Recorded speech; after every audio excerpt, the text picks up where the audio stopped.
पुत्रप्राप्तीसाठी एक उपाय सांगत आहे। हा उपाय कोणीही करू शकते आणि कधीही करू शकते। याला दिवसाचं बंधन नाहीये, मात्र विधीपूर्वक ह्या गोष्टींनी करावा। जर जमल्यास सोमवारी हा उपाय करा। सोमवार हा महादेवांचा आहे आणि उपाय सुद्धा तुम्हाला मी महादेवांचाच देत आहे। तर काय करायचे आहे, सफेद रुईचं झाड, त्याला मांदार असं म्हणतात, पण सोप्या भाषेत सांगायचं म्हणजे सफेद रुईचं झाड तुम्हाला लागणार आहे। त्याच्यासाठी जर का तुम्हाला म्हणजे काय करायचं आहे, समजा ज्या दिवशी तुम्हाला ते उपाय करायचा आहे त्याच्या आदल्या दिवशी एक हळदी कुंकू आणि थोडी साखर, 2 उदबत्त्या घेऊन रुईच्या झाडाजवळ जायचंय।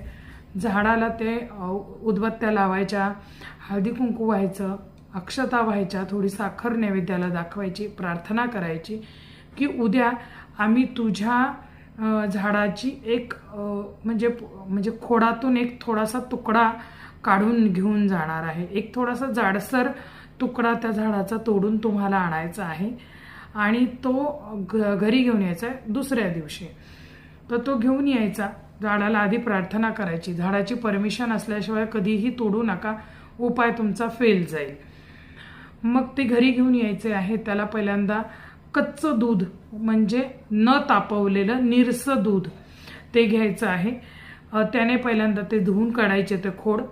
नंतर मग गंगाजल असेल तुमच्या घरामध्ये तर गंगाजलाने ते धुवून स्वच्छ करायचं आहे। नंतर ते खोड घेऊन तुम्हाला महादेवाच्या मंदिरामध्ये जायचं आहे। 7 फेऱ्या मारायच्या आहे पूर्ण मंदिराला ते हातात धरून। नंतर ते तो जो तुकडा आहे, फार मोठा घेऊ नका, लहानसा घ्या, कारण की तो तुम्हाला कमरेला बांधायचा आहे नंतर म्हणून। मग तो तुकडा तुम्ही 7 वेळा फिरवल्यानंतर नंदीजवळ तो ठेवायचा आहे। तिथेच बसून प्रार्थना करायची आहे की हे महादेवा, मला तुझ्या कृपेने छानसं पुत्ररत्न प्राप्त व्हावं म्हणून मी हा उपाय करत आहे। तर हा उपाय मला म्हणजे लाभू दे, तुझी कृपा लाभू दे आणि माझ्या मनातील इच्छा पूर्ण होऊ दे, मला संतान होऊ दे, अशी प्रार्थना करायची आहे। आणि नंतर तो तुकडा मंदिरामध्येच आपल्या कमरेला बांधून घ्यायचा आहे। जाताना एखादा धागा घेऊन जा, काळा, पंचरंगी, लाल, तुम्हाला जो हवे तो, असं काही नाहीये, तर ते करायचं आहे। मात्र हा उपाय करताना लक्षात ठेवा, पिरियड्स येऊन गेल्यानंतर 7व्या दिवशी हा उपाय करायचा आहे तुम्हाला। जर सोमवार नसेल तरी चालेल, पण पिरियड्सचा 7वा दिवस पाहिजे, त्याच दिवशी हा उपाय करा। शक्यतो महिलांच्याच कमरेला बांधायचा आहे।